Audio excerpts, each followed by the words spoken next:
Namaskar, welcome to SGKG Studies YouTube channel classes, and on this channel now we are discussing about Manual of Office Procedure, and this is the latest edition. It is not 2017 edition, it is 2022 edition, and in this session we are going to discuss about records management. So how records management are carried out. In this session we will be covering under this head activities involved in records management, stages of records management, stages of recording, categorization of records, procedure for recording, stage of indexing. Very important from examination point of view. So let us understand one by one. Activities involved in records management are: records management covers the activities concerning mainly recording, retention, retrieval and weeding out. So records management में 4 steps हैं. Records management में यहाँ पर 4 stage दिखाए जा रहे हैं. Recording है, मतलब बनाना है. रिकॉर्डिंग है, रिटेंशन है, मतलब उसको कितने समय तक रखना है. रिट्रीवल है, कहने का मतलब ज़रूरत पड़े तो उसको कैसे यूज करना है. एंड वीडिंग आउट है, एक टाइम लिमिट के बाद से कैसे उसको डिस्पोज ऑफ कर देना है. सो रिकॉर्ड मैनेजमेंट सिस्टम जो है right from opening till weeding out it is carried out. So record management system जो है फाइल हमारे ऑफिस में खुलती भी हैं, बल्कि भी होती हैं, क्लोज भी होती है, और समय आने पर उनको हम वीड आउट भी करते हैं. तो इन सारे प्रोसेस को रिकॉर्ड मैनेजमेंट प्रोसेस कहते हैं. Each record creating agency will nominate in pursuance of provisions of the public records act 1993 and the public records rules 1997 a departmental record officer DRO.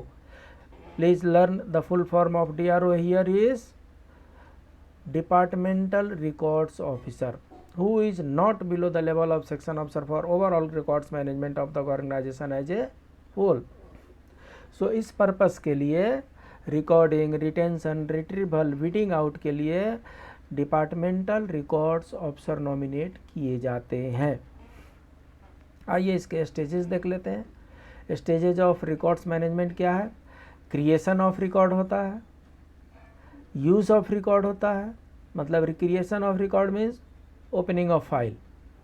Use of record means उसमें noting, correspondence day by day basis में use हो रहा है. Recording means अब यहाँ पर क्या करते हैं, जैसे ये काम ख़त्म हो गया, जो ये क्रिएशन ऑफ रिकॉर्डिंग रिकॉर्ड्स हुआ था, यूज हो गया, यूज होने के बाद से जब क्लोज हो जाएगा तो क्लोज होने पर इसको रिकॉर्डिंग करते हैं कि ये क्लोज हो गया. तो रिकॉर्डिंग करने का क्या प्रोसेस है वो हम आगे सीखेंगे. रिकॉर्डिंग के बाद से रिटेंशन ऑफ रिकॉर्ड्स, किस रिकॉर्ड को कितने दिन तक रिटेन करके रखना है ये भी हम देखेंगे. इसके बाद से ट्रांसफ़र टू DRR. सो क्या है, रिटेंशन ऑफ रिकॉर्ड्स को ध्यान में रखते हुए हम जो रिकॉर्ड्स हैं उसको ट्रांसफ़र कर देते हैं किसके पास? डिपार्टमेंटल रिकॉर्ड रिटेंशन जो अफसर बने हैं उनके पास, डिपार्टमेंटल रिकॉर्ड रिटेंशन ऑफिसर के पास हम इसको भेज देते हैं. ये क्या करते हैं, इसकी रिव्यू करते हैं और रिव्यू करके वीड आउट करते हैं. जिसको रिटेन करना है उसको रिटेन करेंगे, जिसको वीड आउट करना है उसको रीड आउट करेंगे. उसके बाद से अप्राइजल ऑफ रिकॉर्ड, उसके बाद से फिर से बाद में उसको रिव्यू करते रहते हैं. ये रिव्यू चलता रहता है और इसमें से अगर कुछ ऐसे रिकॉर्ड मिले जिन्हें हमें नेशनल आर्चिव्स ऑफ इंडिया को भेजना पड़े तो उसको भेज दिए जाते हैं.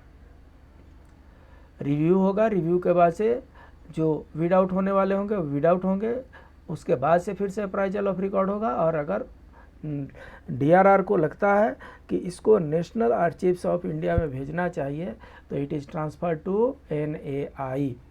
सो it is hardly 8 step: creation of file, use of file, closing of file, retention of file, transfer to DRR, review and weed out, appraisal of records, transfer to NAI, National Archives of India. सो ये simple 8 steps हैं, ये 8 stages of records management. मुझे लगता है इसमें confusion नहीं होना चाहिए। मैं आपको रिकॉर्डिंग के स्थान पर मैंने फाइल बना दिया है, फाइल आपको समझा दिया है। क्रिएशन ऑफ फाइल्स, रिकॉर्ड्स बहुत सोच सकते हैं ना, रिकॉर्ड्स में रजिस्टर भी होंगे, फाइल भी होंगे, फोल्डर भी होंगे। हम एग्जांपल लेते हैं फाइल का। So creation, opening of file, then usage of file, closing of file, retention of file, transfer of file to DRR, then review and weed out, then appraisal of records, and then transfer to National Archives of India. इसके बाद से stages of recording में क्या क्या आते हैं? File should be recorded after action on all issues considered necessary there upon has been completed as per the record retention schedule. However, files of a purely ephemeral nature such as casual leave records or circular temporary nature containing papers of little reference or research value may be destroyed after 1 year without being formally recorded. So हर साल में जो ephemeral होते हैं, ephemeral nature हमने जब noting का हम पढ़ रहे थे तो उसमें हमने पढ़ा था इफेमरल का मीनिंग होता है no noting is required. Casual leave किसी ने अप्लाई कर दिया, कोई सर्कुलर इशू हुआ, कोई टेम्पोररी नेचर का जॉब इशू हुआ, उसके लिए क्या रिकॉर्ड मेंटेन करना है, तो इसलिए ऐसे रिकॉर्ड्स को हम 1 साल में भी विदाउट कर देते हैं। उसके बाद से कैटेगराइजेशन ऑफ रिकॉर्ड्स है। फाइल्स में बी कैटेगराइज्ड रिकॉर्डेड, फाइल्स में be recorded under any one of the following categories.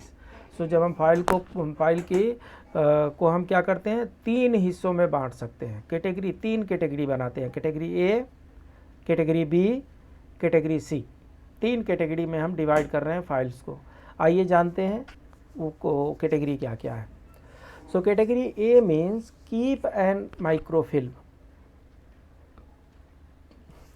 सो यहाँ पर क्या है, कैटेगरी ए में लगभग पॉलिसी फाइल्स होंगी, पॉलिसी डिसीजंस होंगे जिनको क्लोजिंग करने के बाद भी उनको रखने हैं और उनका माइक्रो फिल्म बना करके उनको डिजिटल फॉर्म में भी रिटेन करके रखना है।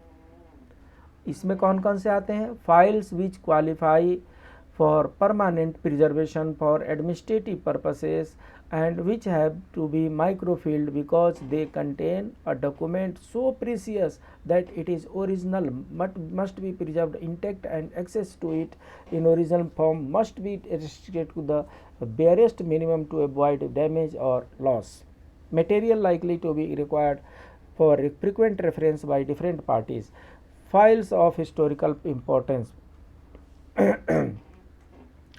So जो फाइल्स ऑफ हिस्टोरिकल इम्पोर्टेंस है, कुछ बहुत ही प्रीसियस डॉक्यूमेंट्स हैं, कुछ मटेरियल ऐसे हैं जिनका फ्रीक्वेंट रेफरेंस की ज़रूरत पड़ती है। ऐसे जो टाइप के जो फाइल्स हैं उनको हम कैटेगरी ए में डालते हैं। और कैटेगरी ए में वही फाइल होंगे जो परमानेंट प्रिजर्वेशन के लिए एडमिनिस्ट्रेटिव पर्पस को लगता है।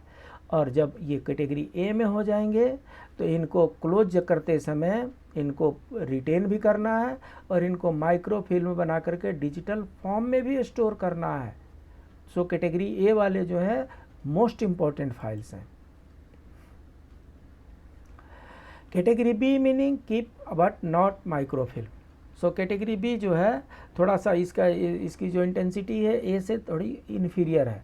सो इसमें क्या करना है, रिटेन तो करना है, फाइल को रिटेन करना है, माइक्रो फिल्म बनाने की ज़रूरत नहीं है। This category will cover files required for permanent preservation of administrative purposes such as those listed in part A of appendix 10.2. It will however exclude the nature of material falling under the category described 1 or 2 of subpara 1A above and therefore need not be microfilmed.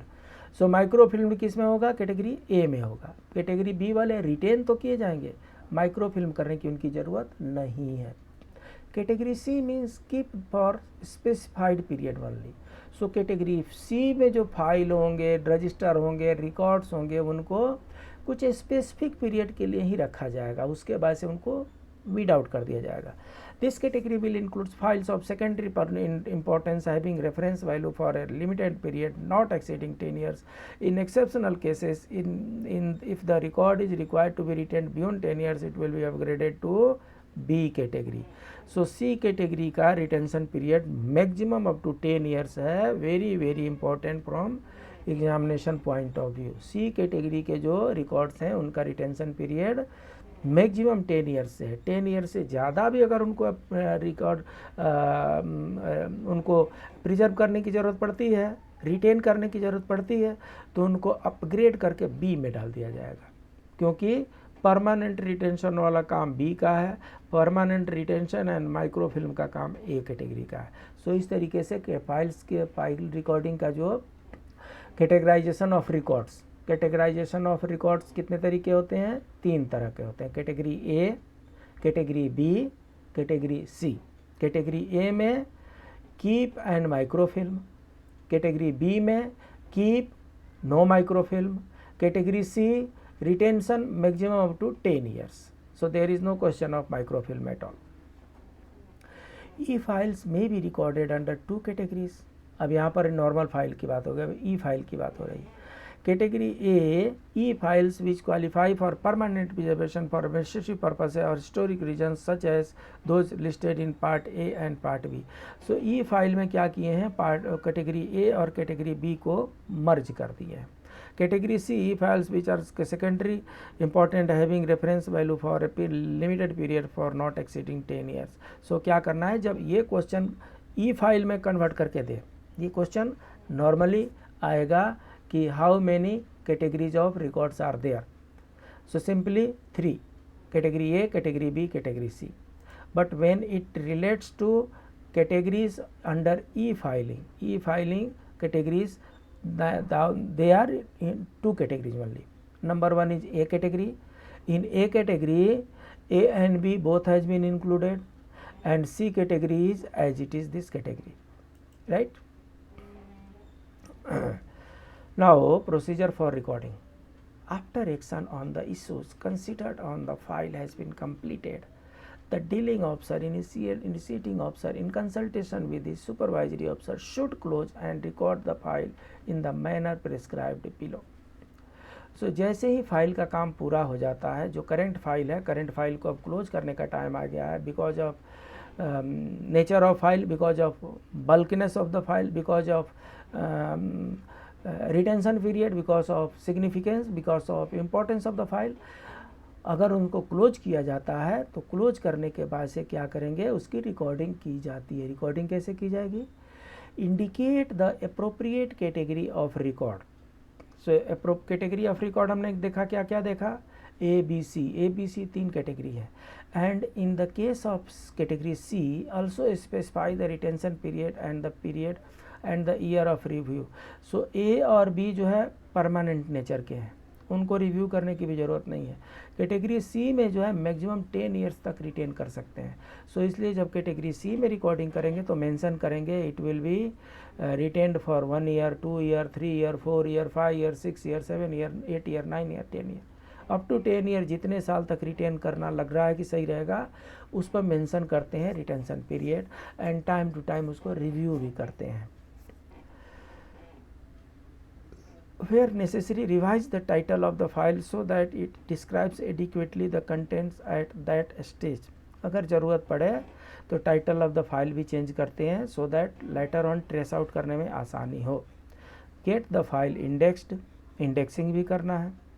Take extract from the file copies of the important decision documents. So क्या होता है, जब भी file को हम read out करने ले जाते हैं तो उसमें से जो इम्पोर्टेंट डिसीजन होते हैं, डॉक्यूमेंट्स होते हैं, उनको हम उसका एक्सट्रैक्ट ले लेते हैं, उसका जेरोक्स ले लेते हैं, उसकी हम फाइल कॉपी अपने पास रख लेते हैं और उसको इसमें डालते हैं standing guard files, standing notes, precedent books में डालते हैं for future reference. Remove from the file all superfluous paper such as reminders, acknowledgement, routine slip, working sheet, rough drafts, surplus copies. क्या करना है? फाइल को जब रिटेन करने चलते हैं तो उसमें से ये जो सुपरफ्लस पेपर्स हैं, मतलब ये पेपर्स उस समय काम तो आए, लेकिन अब इनकी भविष्य में कोई ज़रूरत नहीं है। जैसे रिमाइंडर भेजे गए, रिमाइंडर क्या है कि साहब आपने हमारा वो मेल का रिप्लाई नहीं भेजा, रिप्लाई भेज दीजिए। रिप्लाई आ गया तो रिमाइंडर की कोई ज़रूरत नहीं, उसको निकाल दीजिए। एक्नॉलेजमेंट, हाँ आपका लेटर आपने भेजा था वो मुझे रिसीव हो गया। रूटीन स्लिप होता है, वर्किंग शीट होते हैं, रफ ड्राफ्ट्स होते हैं, सरप्लस कॉपीज होते हैं, मतलब एक लेटर का 4-4 5-5 कॉपी बना लिए। इन सब को क्या करना है, उसमें से निकाल लेना है, रिमूव फ्रॉम द फाइल, उस फाइल में से ऐसे चीज़ों को निकाल लेना है। Destroy them unless they have audit और लीगल वैल्यू, अगर ऑडिट और लीगल वैल्यू इसका नहीं है तो इन ऐसे पेपर्स को डिस्ट्रॉय कर देना है। इसके बाद से प्रोसीजर फॉर रिकॉर्डिंग में 5th पॉइंट आता है, remove from the file all superfluous paper such as reminder, इसको कर दिया हमने। 6th में complete all references and a particular mark previous and later reference on the subject of the file, so PRFR इसमें करना है, क्रॉस रेफरेंस इसमें करना है। 7th में क्या है, complete column 4 and 5 of the file register, so file register का जिस समय हम दिखा रहे थे आपको, उस फाइल रजिस्टर पे 4 क्लोजिंग का है और 5 जो है क्लोजिंग के बाद उसको कितने दिन तक रहना, ऐसा करके 1 2 3 जो था वो प्रेजेंट के लिए था, तो उसको कंप्लीट करना है। एंटर, इसमें से जिनको भी डाउट लगता है इस रजिस्टर के बारे में, तो फाइल रजिस्टर के बारे में हमने इससे 2-3 वीडियो पहले अपलोड किया है, उसको आप देख लीजिए, आपका ये कन्फ्यूजन दूर हो जाएगा। Enter the file number in column 2 of the register for watching progress of recording, write the word recorded prominently in red ink across the entries in the file moment register, so file moment register में entry कर देना है recorded in red ink, MCQ red ink में इसकी entry करनी है। indicate page numbers and other references in ink which were earlier made in the pencil, अगर पहले कुछ पेंसिल से लिखा हुआ था उसको इंक से लिखना है। prepare fresh file covers where necessary with all the entries already made, कई बार ऐसा होता है कि यूज करते करते फाइल कवर जो होता है फट जाता है, तो अगर फाइल कवर फट गया है तो फ्रेश फाइल कवर उसमें लगा देना है। उसके बाद से क्या करते हैं, complete all references and in particular mark previous and later reference हो गया, कंप्लीट कॉलम ये भी हो गया, राइट वर्ड ये भी हो गया।